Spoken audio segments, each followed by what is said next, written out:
Bismillahirrahmanirrahim. Bab yang ke-118, Al-Imam membawakan bab al-ulfah, bab kedekatan hati. Hati yang saling mencintai, saling menyambung satu dengan yang lainnya.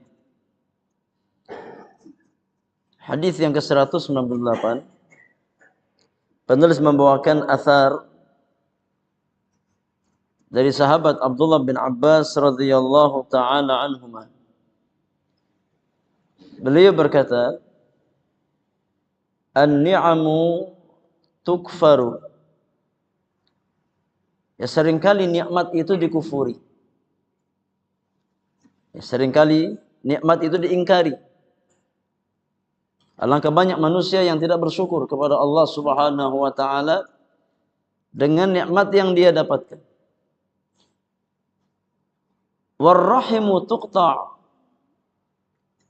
dan alangkah banyaknya hubungan-hubungan silaturahim yang diputus di antara manusia. Walam nara mithla taqarubil qulub, dan kami tidak melihat nikmat yang setara dengan kedekatan hati di antara orang-orang beriman. Ya, nikmat yang sangat besar adalah nikmat dijadikan satu. Ya, saling mencintai, saling menghargai, ya, saling menyambung di antara orang-orang beriman. Nikmat ukhuwah imaniyah, nikmat ukhuwah islamiyah. Ini nikmat yang paling besar. Ketika Allah Subhanahu wa taala menjadikan hati-hati kita bersatu di atas kebaikan, di atas takwa kepada Allah Subhanahu wa taala. Kita ambil pelajaran dari athar Abdullah bin Abbas radhiyallahu taala anhuma. Di antara faedah bisa kita ambil, yang pertama adalah perintah untuk bersyukur dan larangan mengkufuri nikmat.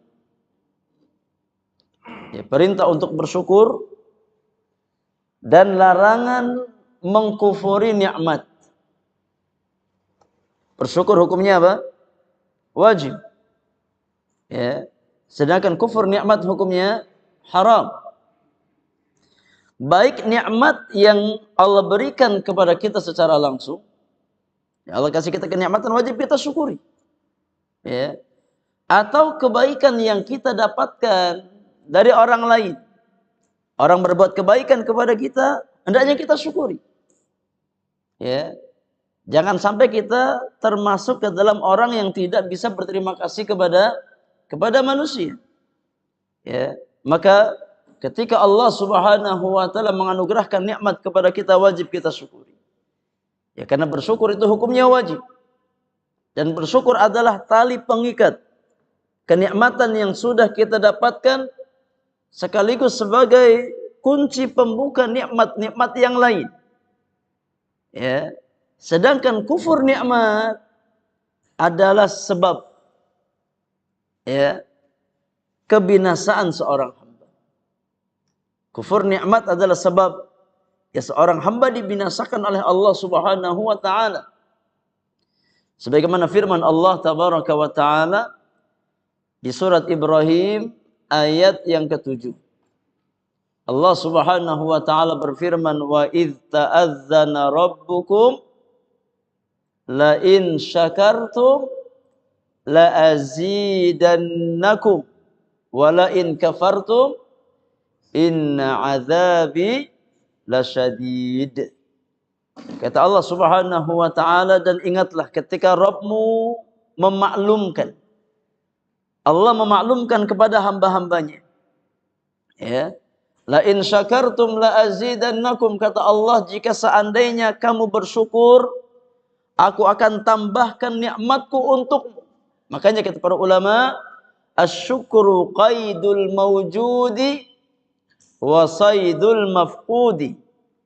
Bersyukur adalah tali pengikat nikmat yang sudah ada, diikat dengan syukur. agar nggak hilang, agar nggak lepas, diikat dengan syukur kepada Allah Subhanahu wa taala. Wasaidul mafqud, dan ya, pembuka nikmat-nikmat yang belum kita dapatkan. Itu fungsi syukur. Ya. Ketika kita ingin ditambahkan nikmat kita oleh Allah Subhanahu wa taala, syukuri nikmat-nikmat tersebut. Jangan kita kufuri. Dan jemaah yang Allah muliakan, ya, di antara bentuk syukur nikmat adalah bertakwa kepada Allah Subhanahu wa taala. Mempergunakan nikmat tersebut untuk apa? Untuk beribadah kepada Allah. Ya. Maka seorang hamba yang Allah berikan dia nikmat dan dia gunakan nikmat tersebut untuk bermaksiat, maka dia adalah orang yang kufur nikmat. Allah berikan kita nikmat umur, nikmat kesehatan, nikmat harta, gunakan untuk ibadah kepada Allah Subhanahu wa taala. Ya, setiap orang yang mempergunakan kenikmatan di atas kemaksiatan, maka dia termasuk orang yang kufur nikmat. Allah Subhanahu wa taala berfirman di surat Saba ayat yang ke-13. Kata Allah Subhanahu wa taala, "I'malu ala Dawuda syukran wa qalilun min ibadiyas syakur." Kata Allah Subhanahu wa taala, wahai keluarga Dawud, i'malu, beramallah kalian. Ya, maka beramal, beribadah adalah wujud dari syukur seorang hamba. I'malu ala Dawud syukra. Wahai keluarga Dawud, beramallah sebagai wujud syukur kalian kepada Allah Subhanahu wa taala. Wa qalilun min ibadiyas syakur, dan sangat sedikit kata Allah di antara hamba-hambaku yang mampu menjadi hamba yang bersyukur. Ya, kebanyakan di antara manusia kufur nikmat. Enggak bersyukur kepada Allah Subhanahu wa taala. Ya. Sedikit di antara manusia yang dia mempergunakan nikmat di atas jalan ketaatan kepada Allah Subhanahu wa taala. Seringkali kebanyakan manusia mempergunakan nikmat-nikmat yang Allah berikan kepada dirinya di atas jalan pembangkangan, di atas jalan kemaksiatan kepada Allah Subhanahu wa taala. Maka wajib kita syukuri. Demikian pula ketika ada orang berbuat baik kepada kita, maka syukuri. Jangan kita kufuri. Ya. Karena seseorang tidak dikatakan bersyukur kepada Allah sampai dia berterima kasih kepada orang yang berbuat baik kepada dirinya. Sebagaimana sabda Nabi sallallahu alaihi wasallam dalam hadis Abu Dawud, kata Nabi yang mulia alaihi salatu wassalam, la yashkurullaha man la yashkurun nasa. La yashkurullah, seseorang tidak dikatakan bersyukur kepada Allah, man la yashkurun nas, ketika dia tidak tahu terima kasih kepada orang yang berbuat baik kepada dirinya. Ya. Seseorang tidak dikatakan bersyukur kepada Allah Subhanahu wa taala sampai dia tahu berterima kasih kepada manusia atau kepada pihak yang telah berbuat baik kepada dirinya. Ya. Dan di antara bentuk syukur kita kepada manusia, minimal dengan mendoakan orang tersebut dengan kebaikan. Ya, jangan dianggap sepele. Jangan diremehkan kebaikannya. Minimal kita ucapkan jazakumullahu khairan. Semoga Allah membalas engkau dengan kebaikan. Ya. Ini di antara bentuk syukur kita kepada orang yang berbuat baik kepada kita. Minimal kita doakan. Jangan sampai ya, enggak ada respon dari kita. Terima kasih juga enggak, mendoakan juga enggak. Kata Nabi sallallahu alaihi wasallam dalam hadis yang lain, dalam hadis Abu Dawud, man sana'a ilaikum ma'rufan fakafi'uhu. Siapa yang berbuat ma'ruf kepada engkau, maka balas kebaikannya.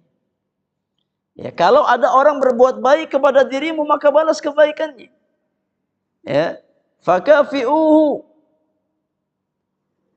Fa illam tajidu ma tukafi'unahu fad'u lahu hatta taraw annakum qad kafa'tumuhu. Kata Nabi yang mulia, jika seandainya engkau tidak mendapatkan sesuatu untuk membalas kebaikan orang tersebut, maka doakan dia. Ya, kalau kita nggak bisa memberi sebagaimana dia memberi kita, minimal doakan. Fad'u lahu. Kata Nabi, doakan kebaikan untuk orang tersebut, ya, sampai engkau mengira dengan doamu engkau telah membalas kebaikan orang tersebut. Maka Islam mengajarkan kepada kaum muslimin, kepada kaum muslimat, hendaknya kita tidak mudah melupakan jasa orang lain ya kepada kita. Ya, syukuri. Ucapkan terima kasih kepada orang tersebut, doakan kebaikan. Ya, untuk orang yang telah berbuat baik kepada kita. Ya, dan jemaah yang Allah muliakan, di antara sebab yang menjerumuskan seseorang ke dalam api neraka adalah kufur nikmat. Ya. Di antara sebab terbesar, di antara pintu gerbang terbesar yang menjerumuskan manusia ke dalam api neraka, di antaranya adalah karena faktor kufur nikmat. Ketika Nabi SAW menjelaskan tentang kondisi api neraka, ya, Nabi mengabarkan bahwasanya mayoritas penghuni api neraka dari kalangan kaum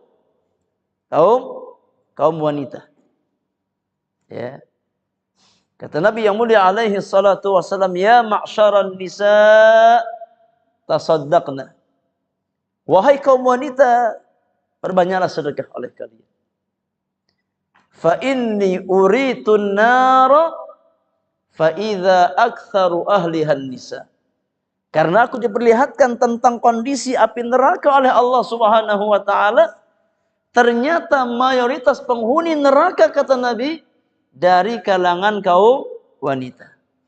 Kemudian Nabi yang mulia menjelaskan ilahnya, menjelaskan sebabnya, apa faktornya, ya, yang menjadikan banyak kaum wanita menjadi penghuni api neraka. Kata Nabi yang mulia, yakfurna, karena mereka itu banyak yang kufur. Kata para sahabat, ya Rasulullah, yakfurna billah, apakah mereka memang banyak kufur kepada Allah? Kata Nabi, enggak, mereka beriman. Ya, mereka wanita-wanita yang mukminah, beriman kepada Allah Subhanahu wa taala, namun kekufuran mereka adalah kekufuran terhadap suami-suami mereka. Yakfurnal ashir, mereka seringkali kufur nikmat terhadap kebaikan suaminya. Ya, seringkali menganggap kecil, bahkan tidak dianggap kebaikan suaminya. Nah, ini di antara sebab, ya, yang menjadikan banyak kaum wanita dijerumuskan ke api neraka Allah Subhanahu wa taala. Ya. Oleh karenanya orang-orang beriman hendaknya senantiasa bersyukur kepada Allah Subhanahu wa taala dan berusaha untuk berterima kasih, ya, terhadap pihak yang telah berbuat baik kepada kita. Jangan kita kufuri kebaikan-kebaikan mereka. Faedah yang kedua, ikhwani wa akhwati fillah jazakumullah, di antara faedah yang bisa kita ambil dari athar Abdullah bin Abbas adalah perintah untuk menyambung tali silaturrahim. Perintah untuk menyambung tali silaturrahim dan larangan memutuskan tali silaturrahim. Ya. Disambung, jangan diputuskan. Ya. Dalam hadis Bukhari dan Muslim dari hadis Abu Hurairah radhiyallahu taala anhu wa ardhah, Rasulullah sallallahu alaihi wasallam mengabarkan, ketika Allah telah menciptakan makhluknya, ya, maka rahim berdiri, kemudian berbicara di hadapan Allah Subhanahu wa taala. Ya. Kemudian rahim mengatakan, hadza muqamul aid bika minal qati'ah. Ya Allah, ini adalah makamnya orang yang meminta perlindungan kepada engkau dari diputuskan. Yani rahim berlindung kepada Allah Subhanahu wa taala agar jangan sampai diputuskan. Ya. Maka Allah Subhanahu wa taala berkata kepada Rahim, "Ama tardaina an asila man wasalaki wa aqta'a man qata'aki?" Wahai Rahim, apakah engkau mau kalau seandainya aku menyambung orang yang menyambungmu dan aku memutus orang yang memutusmu? Kata Rahim, "Bala." Iya ya Allah, aku mau. Aku ridha. Ya. Kalau seandainya engkau memutus orang yang memutusku dan engkau menyambung orang yang menyambungku. Ya. Maka Allah Subhanahu wa taala berfirman, "Fadzalik." Aku berikan apa yang kau mau. Dalam riwayat yang lain Allah Subhanahu wa taala berfirman, "Man wasalaki wasaltuhu wa man qata'aki qata'tuhu." Wahai Rahim, siapa yang menyambungmu, maka aku akan sambung dia dengan rahmatku. Aku akan sambung dia dengan kasih sayangku. Dan siapa yang memutuskan engkau, aku akan putuskan dia dari rahmat dan kasih sayangku. Ini janji Allah Subhanahu wa taala ya terhadap orang yang menyambung dan orang yang memutuskan tali silaturahim. Dan Allah tidak akan mengingkari janjinya. Ya. Maka di antara sebab turunnya rahmat adalah dengan menyambung tali silaturahim. Karena Allah mengatakan, "Man wasalaki wasaltuhu." Siapa yang menyambung engkau, aku akan sambung dia dengan rahmatku. Ya. Dan di antara sebab turunnya laknat adalah ketika seseorang memutuskan tali silaturahim. Karena Allah mengatakan, "Wa man qata'aki qata'tuhu." Dan siapa yang memutuskan engkau, siapa yang memutuskan hubungan silaturahim, aku akan putus dia dari rahmat. Aku akan jauhkan dia dari rahmat. Ya. Kemudian Nabi sallallahu alaihi wasallam membacakan firman Allah Subhanahu wa taala di surat Muhammad. Ya, "Fahal asaitum in tawallaitum an tufsidu fil ardi wa tuqatti'u arhamakum. Ulaika alladzina la'anahumullahu fa asammahum wa a'ma absarahum." Ya. Asyahid bahwasanya orang-orang yang memutuskan tali silaturahim, Allah katakan ya mereka akan mendapatkan laknat Allah Subhanahu wa taala. Ya. Dan hakikat laknat adalah seseorang dijauhkan dari rahmat Allah Subhanahu wa taala. Maka hati-hati jemaah yang Allah muliakan. Jangan sampai kita di pihak yang memutuskan. Ya. Karena ketika seseorang memutuskan hubungan kekerabatan dengan kezalimannya, ya, maka dia termasuk orang yang dijauhkan dari rahmat Allah Subhanahu wa taala. Dan kalau seandainya keluarga kita yang memutuskan, maka kita berusaha untuk menjadi pihak yang pertama kali menyambung. Ya, meskipun kita diputuskan, ya, meskipun saudara kita yang memutuskan, maka kita berusaha untuk menjadi pihak yang pertama kali menyambung tali silaturahim yang terputus tersebut. Agar kita termasuk ke dalam ya orang-orang yang mengamalkan sunnah Rasulullah sallallahu alaihi wasallam, "Laisal wasilu bil mukafi wa innamal wasil man idza qata'aka wasaltahu." Ya. Kama qala sallallahu alaihi wasallam. Kata Nabi yang mulia, hakikat orang yang menyambung tali silaturahim bukanlah orang yang sebatas membalas jasa, membalas budi. Ya. Saudara kita datang ke rumah kita, berkunjung, kita balas berkunjung ke rumah dia. Ini namanya mukafa, namanya membalas. Ya, jasa kebaikan orang lain. Tapi hakikat orang yang menyambung tali silaturahim kata Nabi adalah orang yang ketika hubungannya diputus oleh pihak lain, maka engkau berusaha untuk menjadi pihak yang menyambung. Dan ini yang paling berat. Ya. Yang paling berat bukan ketika kita membalas jasa saudara kita. Ya. Tapi yang paling berat adalah ketika silaturahim sudah terputus, kemudian kita berusaha untuk menyambungnya lagi. Ini butuh mujahadah, butuh kebesaran jiwa. Ya, karena biasanya kalau ya di antara dua saudara atau dua kerabat terputus tali silaturahim, biasanya yang ditonjolkan apa? Egonya masing-masing. Ya. Yang satu ngerasa nggak punya salah, yang satu ngerasa nggak punya salah, padahal dua-duanya salah. Ya. Terkadang yang dikedepankan adalah egonya masing-masing. Ya. Saya nggak salah, harusnya dia yang datang ke saya. Ya. Yang kakaknya mengatakan, ya saya lebih tua, lebih senior, harusnya ada yang datang ke kakaknya. Akhirnya nggak pernah ketemu. Ya. Oleh karena ya jemaah yang Allah muliakan, jangan sampai kita ada di pihak yang memutuskan. Karena memutus tali silaturahim bukan dosa kecil. Termasuk ke dalam dosa besar karena pelakunya diancam dengan laknat Allah Subhanahu wa taala, dijauhkan dari rahmat Allah Subhanahu wa taala. Ya. Faidah yang ketiga, di antara faidah yang bisa kita ambil dari athar Abdullah bin Abbas radhiyallahu taala anhuma, anjuran untuk menjaga ukhuwah di antara orang-orang beriman.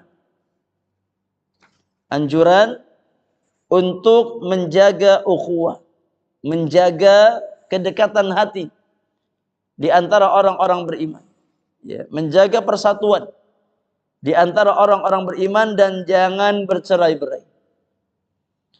Allah Subhanahu wa taala berfirman di surat Al-Hujurat ayat yang ke-10, kata Allah Subhanahu wa taala, innamal mu'minuna ikhwatun. Sesungguhnya orang-orang beriman itu bersaudara. Maka ketika terjadi perselisihan di antara dua kubu orang-orang beriman, kewajiban kita adalah mendamaikan. Ya. Kata Allah Subhanahu wa taala, fa aslihu baina akhawaykum. Maka ya damaikanlah di antara kedua saudara kalian. Ketika ada dua saudara kita yang berselisih, maka damaikan. Bahkan boleh kita berbohong dalam rangka mendamaikan dua pihak yang berselisih. Ya. Ini di antara tempat di mana seseorang diperbolehkan berbohong di dalam syariat. Ya. Ketika bertujuan untuk mendamaikan dua orang yang berselisih. Si A, si B lagi ada konflik. Ya. Antum berusaha menengah-nengahi. Ya. Yang pertama antum bawa hadiah untuk si A. Ya. Pak, ini ada hadiah dari si B. Ya. Jadi dia sangat ingin ya untuk memperbaiki hubungan sama antum. Sebagai tanda ya untuk kembali menyambung ukhuwah, ini ada hadiah yang beliau ingin berikan buat antum. Ya. Kemudian dia pergi ke si B. Bawa hadiah. Ya. Pak, ini si fulan ya titip salam buat antum, ini ada hadiah buat antum. Ya. Ada hadiah buat antum. Si fulan ya sangat ingin untuk memperbaiki hubungan dengan antum. Cuma ya ini terkadang khawatir kalau antum nggak mau nerima. Ya. Dia berusaha untuk menjadi pihak yang mendamaikan. Kata para ulama, kalau seandainya seseorang berbohong ya untuk mendamaikan dua saudara yang sedang berselisih, maka diperbolehkan. Ya. Dia mengatakan ini hadiah dari si fulan, padahal yang bawa hadiah siapa? Dirinya sendiri. Ya. Maka ini diperbolehkan. Ya, karena ada maslahat yang sangat besar. Meskipun hukum asalnya berbohong dilarang di dalam Islam. Namun ada beberapa momentum tertentu di mana Islam membolehkan seseorang untuk berbohong. Ketika memang di sana ada maslahat yang sangat besar. Di antaranya adalah ketika dalam rangka untuk mendamaikan dua pihak yang bertikai, dua pihak yang berselisih, maka diperbolehkan ya untuk menggunakan ya hal-hal semacam itu. Ya. Maka hakikat orang-orang beriman itu bersaudara. Ya, dan hendaknya kita berusaha untuk menjaga nikmat ukhuwah Islamiyah, ukhuwah imaniyah, jangan sampai kita dicerai-beraikan. Ya. Di ayat yang lain di surat Ali Imran ayat yang ke-103, Allah Subhanahu wa taala juga berfirman, wa'tasimu bihablillahi jami'an wa la tafarraqu. Kata Allah Subhanahu wa taala, dan berpegang teguhlah kalian dengan tali Allah Subhanahu wa taala. Ya, berpegang teguhlah kalian semua dengan tali Allah Subhanahu wa taala, wala tafarraqu, dan jangan bercerai-berai. Ya. Jangan bercerai-berai. Setelah Allah persatukan kita di atas Islam, di atas iman, di atas Al-Qur'an, di atas sunnah Rasulullah sallallahu alaihi wasallam, maka jaga ukhuwah ini. Ya. Jangan sampai gampang dipecah belah. Ya. Jangan sampai kita mudah untuk berselisih. Ya. Karena di antara nikmat yang sangat besar yang Allah berikan kepada kaum muslimin adalah nikmat persaudaraan, nikmat ukhuwah di atas iman dan di atas Islam. Dalam hadis Bukhari dari hadis Anas bin Malik, Rasulullah sallallahu alaihi wasallam bersabda, "La tabaghadu wa la tahasadu wa la tadabaru wa kunu ibadallahi ikhwana." Kata Nabi sallallahu alaihi wasallam, janganlah kalian saling membenci satu dengan yang lain. Janganlah kalian saling iri, dengki, hasad satu dengan yang lainnya. Janganlah kalian saling membelakangi satu dengan yang lainnya. Dan jadilah kalian sebagai hamba-hamba Allah yang bersaudara. Ini nas-nas Al-Quran Sunnah. Ya, yang memerintahkan orang-orang beriman untuk menjauhi sebab-sebab perpecahan, yang menganjurkan orang-orang beriman untuk bersatu di atas ukhuwah imaniyah, ukhuwah islamiyah. Dibangun di atas nas Al-Quranul Karim dan sunnah Rasulullah sallallahu alaihi wasallam.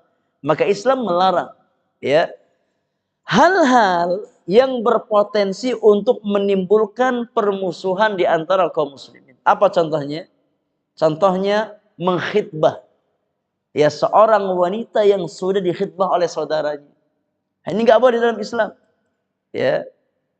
Tidak boleh seseorang mengkhitbah seorang wanita yang sudah dikhitbah oleh laki-laki yang lain, oleh muslim yang lain.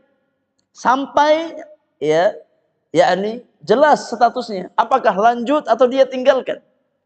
Ya. Kalau lanjut ya sudah. Kalau ditinggalkan silahkan masuk. Ya. Tapi ketika seseorang dalam proses khitbah, maka tidak boleh bagi laki-laki yang lain untuk nelikung bahasa antum. Ya, untuk menelikung. Iya. Ada orang lagi khitbah sama akhwat. Ya, ini memang jadi incaran banyak orang, banyak laki-laki. Ya, lagi proses khitbah kemudian ditelikung. Ya. Kasih embel-embel ya. Orang tuanya, Pak, nanti kalau anak Bapak sama saya saya kasih Bapak mobil. Ya. Saya nanti berangkat sama Bapak umroh insyaallah. Ini lagi proses khitbah sama laki-laki yang lain, enggak boleh. Ya, sampai jelas statusnya apakah lanjut atau enggak lanjut. Ya, kalau enggak lanjut ya sudah, antum masuk ahlan wa sahlan. Tapi kalau sudah lanjut, ya sudah, cari akhwat yang lain. Ya, enggak boleh seseorang mengkhitbah di atas khitbah saudaranya atau menjual sesuatu dalam proses jual beli saudaranya, enggak boleh. Ya, sampai jelas apakah lanjut atau tidak.